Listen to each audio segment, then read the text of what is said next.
जनपद मुजफ्फरनगर पुलिस ने अवैध हथियार बनाने वाली सबसे बड़ी फैक्ट्री का भंडाफोड़ करते हुए 3 आरोपियों को हिरासत में लिया है।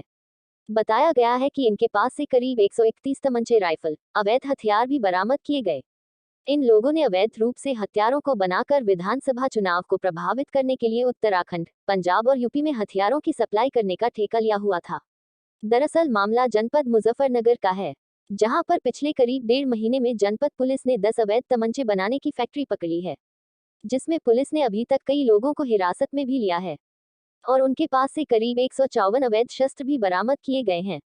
शुक्रवार को जो फैक्ट्री पकड़ी है वह जनपद में अभी तक इससे बड़ी पुलिस को सफलता नहीं मिली है। मौके से पकड़े गए सभी आरोपी जनपद मुजफ्फरनगर के निवासी हैं। पुलिस को मिली बड़ी सफलता के बाद एडीजी व एसएसपी ने पुलिस टीम को अलग अलग इनाम की घोषणा की है। जी भारत लाइव की विशेष रिपोर्ट। प्रदेश में अब तक इतनी बड़ी मात्रा में कहीं असला नहीं पकड़ा गया।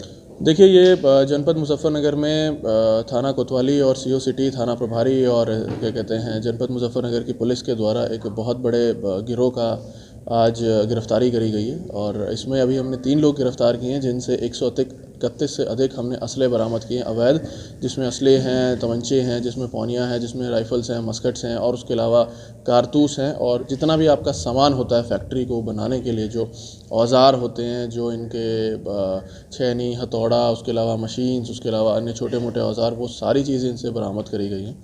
और ये अभी तक का, जैसा कि मैं बता सकता हूँ आपको, कि पिछले 1-1.25 महीने में जब से मॉडल कोड ऑफ कंडक्ट लगा और उससे पहले भी मुजफ्फरनगर पुलिस लगातार कार्रवाई कर रही है ताकि अवैध असले किसी भी प्रकार से चुनाव में न यूज़ किए जा सकें। हम लोग 10 फैक्ट्रियों में 154 असले पकड़ चुके हैं, लेकिन जैसा कि आप समझेंगे कि ये एक अकेला ही ऐसा गिरोह है जिसके पास से 131 से अधिक असले हमने बरामद किए हैं, तो इनका स्केल आप समझ सकते हैं।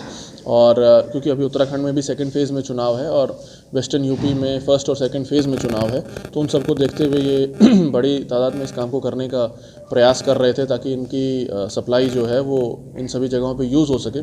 तो उस सब को निष्क्रिय करते हुए, इससे पहले कि ये उसको लार्ज स्केल पे कहीं सप्लाई को प्रोवाइड कर पाते, मुजफ्फरनगर पुलिस ने इस पूरे गिरोह को, पूरे रैकेट को पकड़ा है और इनके पास से हमें कुछ इंटेलिजेंस और इनपुट्स मिले हैं जो कि छोटे और ऐसे ग्रुप्स हैं जो इस प्रकार का काम कर रहे हैं।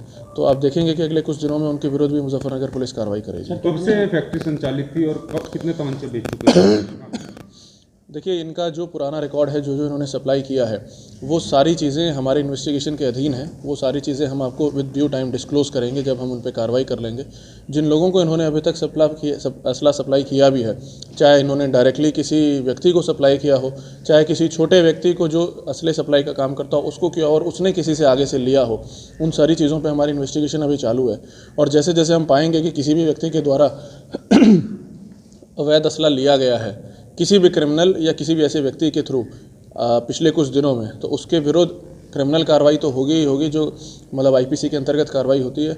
हम उसको इस एंगल से भी वेरीफाई करेंगे कि वो चुनाव से रिलेटेड तो नहीं है व्यक्ति किसी प्रकार से, और अगर है तो संबंधित जहाँ से भी वो जुड़ा हुआ है उन सभी लोगों के खिलाफ इसमें हम प्रॉपर लीगल कानूनी कार्रवाई करेंगे। सर, कितने आरोपी पकड़े गए, क्या अपराधी इतिहास?